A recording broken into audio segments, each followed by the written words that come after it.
And then I just do a few little notes for the producers so that they will know who I'm talking with.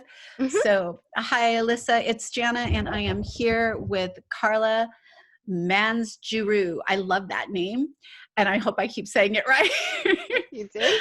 But we're going to get ready and start the show. So I'm going to get her counted in, and we'll get going. I'll read in the I'm going to be reading in the bio as well because I didn't pre-record it. Okay. So yay. Okay, so 3, 2, 1. Hello and welcome to Oh My Health, There is Hope. I'm your host, Jenna Short, and today I'm here with Karla Mans Giroux. Karla is a longtime user of natural holistic healing. When faced with cancer challenge, she sought natural solutions as well as conventional care. And Karla knows just how hard change can be. She also knows how important it can be, and never more important than when we're faced with a serious illness. Karla is certified as a wisdom of the whole health coach and radical remission coach and teacher, and is thrilled to be able to offer coaching and workshops to those on cancer journey, as well as those seeking prevention. Karla is also a natural and dynamic keynote speaker and is available to share her message of hope and inspiration. Karla calls herself a cancer thriver. I love that. And is passionate about empowering others to successfully do the same for whatever health challenges they are facing. I love your bio. You sound amazing, and I've been really excited to have you on the show. So thank you for being here, Karla. Thank you, Jana. I appreciate that very much. I know that the show, I like to share those messages of hope because I know there's somebody out there listening who's going to really relate to your story, and that I'm sure they've been told there's no hope, or that you don't have much hope. And I want them to hear your story. And so do you mind sharing that with all of us? I would love to share it. I do feel like my story is one of hope and inspiration, and so I love telling it. I originally was diagnosed with breast cancer in 2003. I was just 37 years old. I had a 2-year-old and a 5-year-old, and I went through conventional treatment. I did everything I was supposed to do. It took 9 months, and my hair was growing back, and things seemed to be like, all right, good, I'm going to go back to normal, raise these 2 little boys, go back to my career. And, you know, life just went back to normal, whatever normal is. And I thought each milestone that I achieved away from that cancer diagnosis, the 1 year, the 5 year, the 10 year, I thought for sure that I was safe. And unfortunately, at 11 years, I was diagnosed with metastatic breast cancer. So the cancer had returned, it had gone to bone, and it was even scarier than the first time. And I thought, this is it, this is the end. My children were in their preteens. And then I decided, when I spoke to my oncologist, and he told me that it was a chronic disease that could be managed, I thought, hallelujah, this is great. I plan to live to be 100. I'd always had that as a goal. And I said to my oncologist, I told him this, and I said, is this going to be possible? He said, absolutely, we'll get you to 100, but I won't be there with you. I said, that's fine, as long as I can get there. So he's a little bit older than I am, but he did give me hope. And I really appreciated that, because a metastatic diagnosis, cancer diagnosis of any kind, is scary, but metastatic especially scary. And I then took it upon myself to do anything and everything I could to help with my healing and my return to optimal health. And so with that metastatic diagnosis, I believe we caught it early enough. That helped. The biopsy they tried to do, they just really couldn't get enough of a biopsy to tell if it was the primary, original cancer, the primary that I had before, because they were trying to get a biopsy from bone, which isn't always easy to do, but they couldn't get anything. So we treated it as if it were the original cancer with hormone therapy, because I was ER/PR positive, HER2 negative, and sure enough, it responded almost immediately. But I also immediately cut all sugar, all dairy, all meat from my diet. And I really went all in with anything and everything I could find to help me. So I took an integrative approach, and it really worked. And it really helped me to feel like I could make that 100th birthday. And just to make a long story short, I am now 4 years in remission with no evidence of disease. And I did have along the way one liver tumor popped up after a couple of years. We resolved that within 6 months, and then I've gotten my 4 years. So I'm really ecstatic about that. And because of that success for me, I really felt it was important to share what I was doing with others, because so many people just follow what they know or what their friends know or their family know. This all we know is going to the doctor and doing chemotherapy and doing what they tell us. There's so much more we can do in addition to that. And there are lots of people that are starting to choose not to do that because chemotherapy is killing a lot of cancer, a lot of cells, not just the cancer cells, but a lot of the healthy cells too. And it can be really, really hard on your body. And I believe if you're going to do that, that's fine. I took the conventional approach. I am currently in treatment, taking the hormone meds, but I feel like I need to keep my body as strong as possible. So keeping my immune system strong, keeping my mental, emotional health strong. To me, it's a mind, body, spirit approach.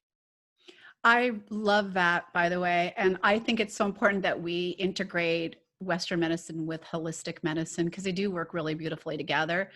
But what I took away from that is why are you waiting to get that scary diagnosis, right? Why are we not stepping up and giving our bodies the best possible support we can now and not waiting until we're in that fearful mode? Absolutely. And for those of us that have had a cancer diagnosis and we think that life's going to go back to normal, that's not the right thing to do. And, while I don't regret things that I've done, I try not to have any, regret or remorse. If I look back on it, honestly, I would say I wish I had done more and learned more about more holistic approaches to my health, because for 11 years, I thought I was healthy and fine, and then bang, cancer's back. I could have done so much more to make sure it didn't come back. I wasn't really as healthy as I thought I was. Just because I ate vegetables and salads a lot didn't mean I was healthy. And so many of us think that, oh, yeah, I do vegetables, I eat healthy. The standard American diet is not a healthy diet. That is not going to keep you in optimal health. And so it is really important to be informed and educated about other things that you can do to support your health. I love it. It's just seriously a baby step at a time. And the next thing you know, you've gotten it. I really want to talk to you about how that transitioned you, how that journey transitioned you into what you're doing now. Before we started the show, I had asked you that question, and the stuff you were telling me was so good. I'm like, stop, stop. You have to share this on the show because it's good stuff. Yeah, no, exactly. It did transition me to something more. And it really, my journey through all of this made me realize a lot of things. It transformed me, it inspired me. I felt like a cancer journey, it's a message. Cancer is a messenger, a messenger. It's here to teach us something. And I wanted to make sure that I was learning and getting out of it all that I could. And I want to share that with others. And I hope that I can help other people see that cancer doesn't have to be a death sentence. It can be a messenger. It's your body trying to tell you something. And you've probably been ignoring some of the signs that might have been coming up beforehand, some of the things your body might have been trying to tell you. Because by the time you get cancer, that's really your body screaming at you that you need to do something different. And again, I just felt so blessed by my experience and how successful I've been that I wanted to share that with other people that are going through their own journey.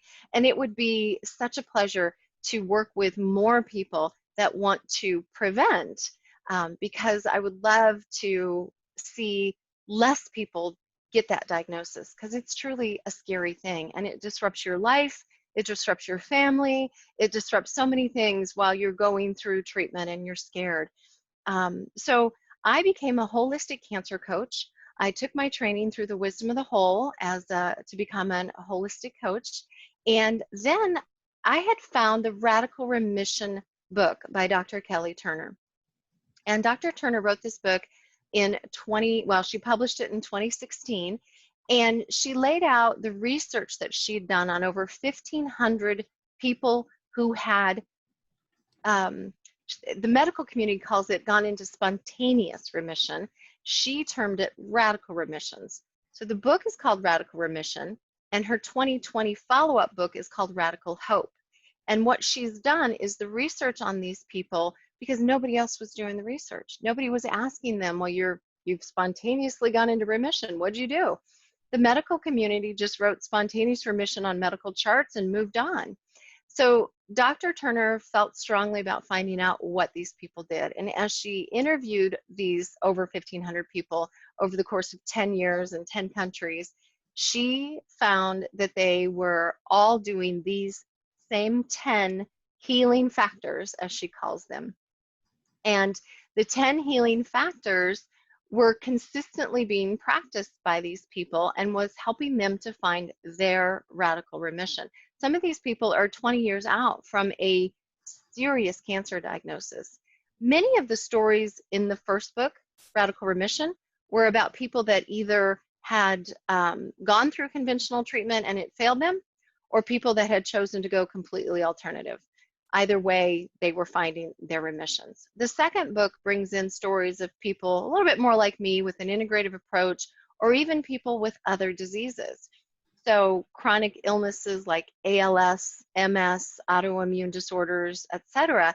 People are finding that these 10 healing factors are really helping them.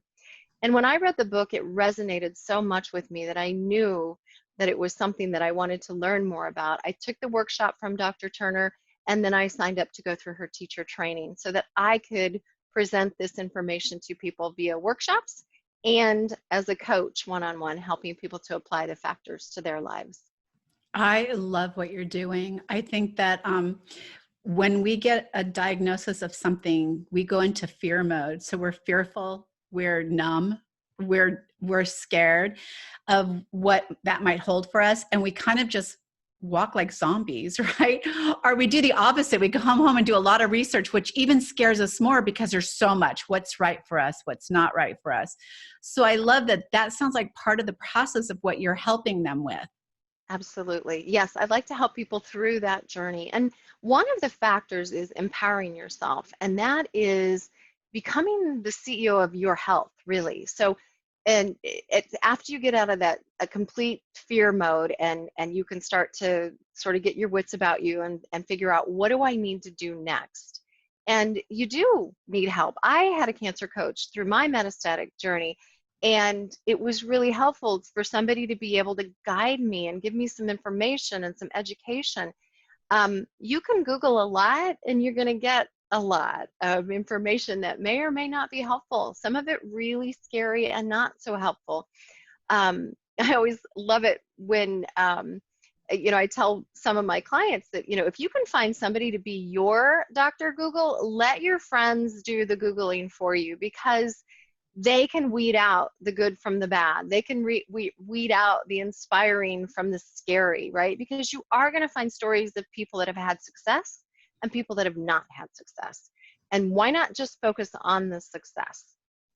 So being empowered means doing your research, doing your homework, using things like pubmed.gov. So not a lot of people know about pubmed.gov, and that is something that our tax dollars pay for here in the United States, and it's actually available globally. So no matter where people are, if they're listening to us from other countries, they can also utilize pubmed.gov.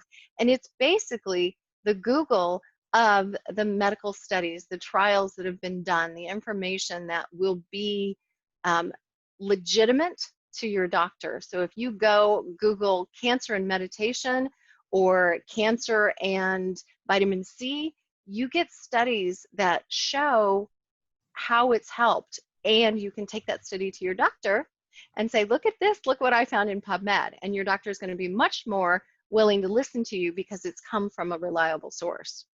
PubMed.gov is one of my favorite sites. I've been using it for over 10 years now, but I love that it is backed by research. It's got the clinical studies. It's very powerful, and a lot of it's FDA approved. So I love that there's options there, and it has holistic options. It's just not about pharmaceuticals or diagnoses or treatments. It literally has a lot of holistic stuff in there. So it's really an incredible source to use.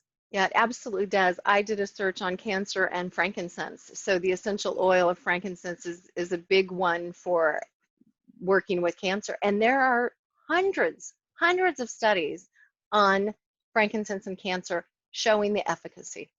That's so funny because I just did one for frankincense and tumor growth. There were tons of studies. Yep. And so it's really a great place to go. And the great thing is you take what's useful to you and you don't need what isn't useful to you because it might not all pertain to what you're doing.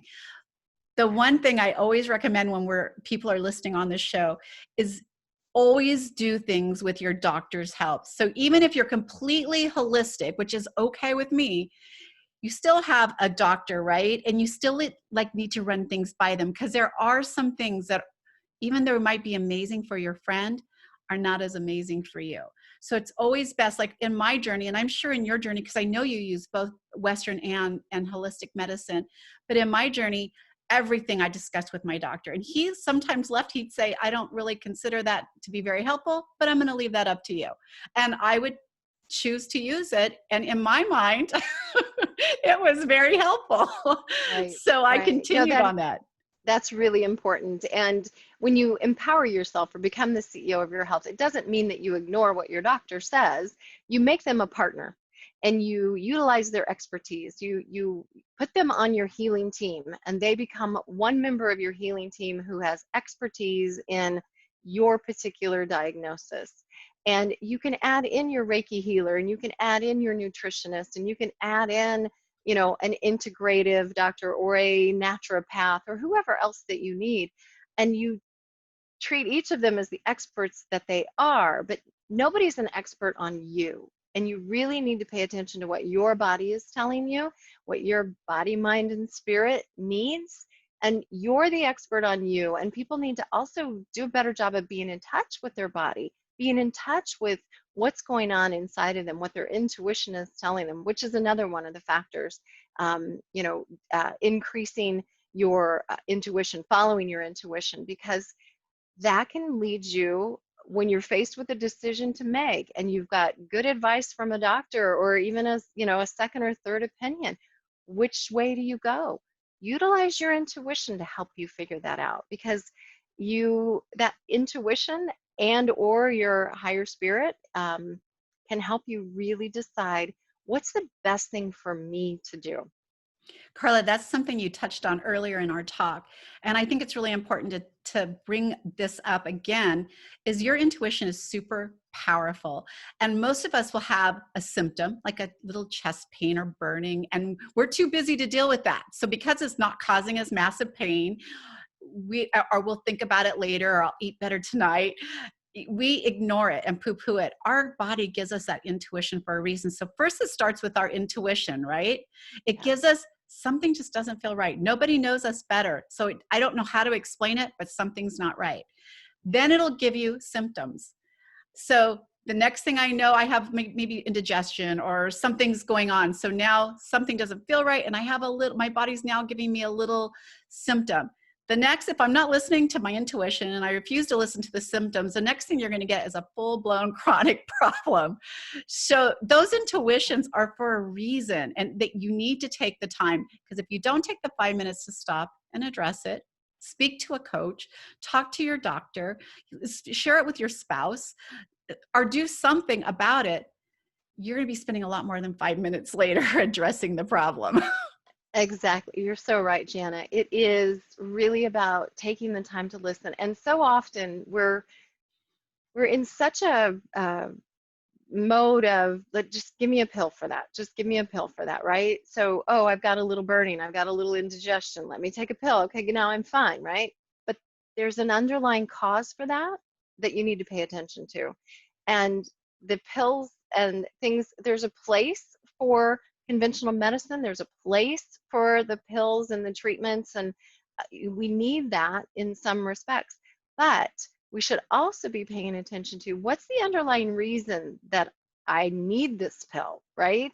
I love the analogy. It's like when you have a headache, you're going to want to take some Motrin or something, an ibuprofen or something to, take care of the headache. But it's not because you have a lack of ibuprofen, right?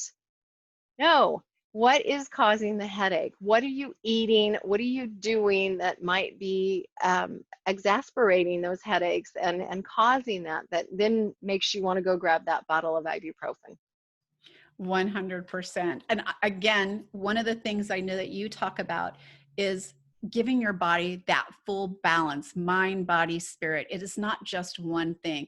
For me, I think all things start in the brain. I think mindset, that shift in your mindset. You saying I'm going to live to 100. I tell people I'm going to live to 107, and I tell them I couldn't bear to lose any of them, so they better get in shape and take care of themselves. But that, am I going to live to 107? I don't know, but that's my blueprint in my brain. That's where I plan on going. And so, I mean, I might be surprised and not make it there, but I might surprise all of you and hit 107.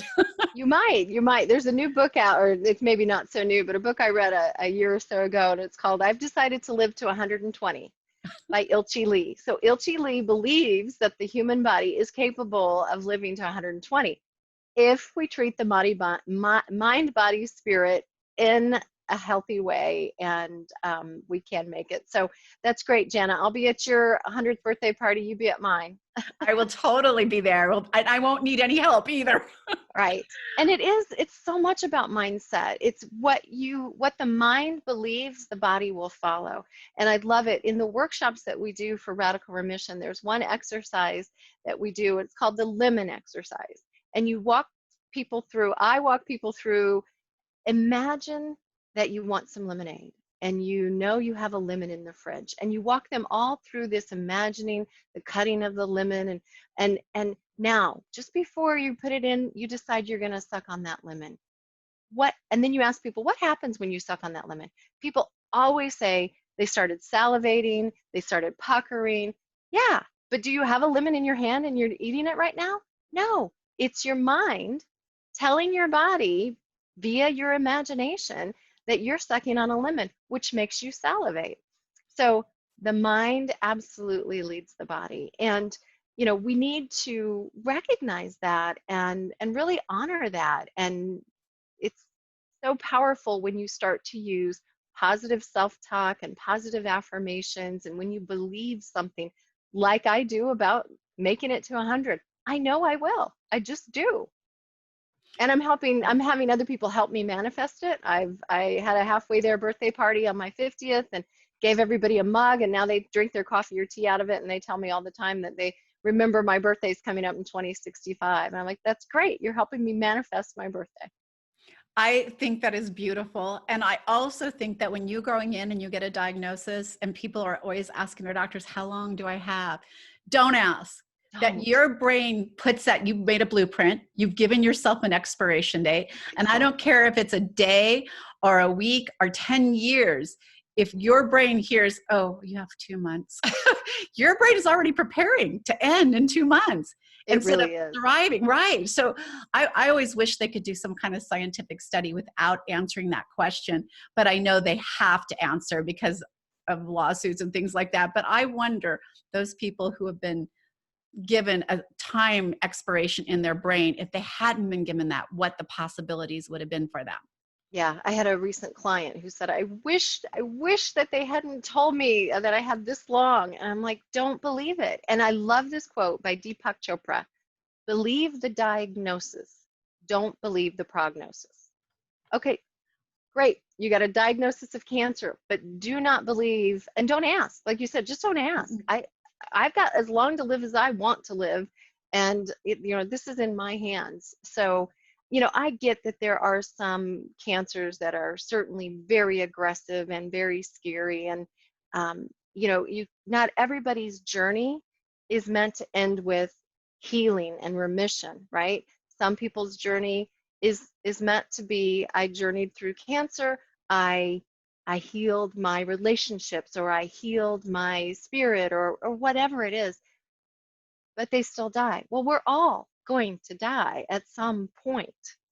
We don't get to choose that. But I also feel like, your mindset has a huge part to play in how you live and how you get through your journey of cancer. 100%. I do believe a lot of it starts in the mind. I mean, you can't have mindset that you're going to be super thin and eat really bad, do no work. But telling yourself that I want to be healthy. I'm physical. I'm this, I'm that. I receive this. I'm doing this. It really creates that blueprint. Your brain doesn't know any different. It doesn't know you're even lying to it if you are. Exactly. Exactly. Yes. Yes. So how do people connect with you? So people can connect with me via my website, which is www.kmgcoach.com. And my email is Karla with a K at kmgcoach.com. So the KMG is for Karla Mans Giroux. And KMG Coach is pretty short and sweet, easy to remember. So hopefully people will find me there.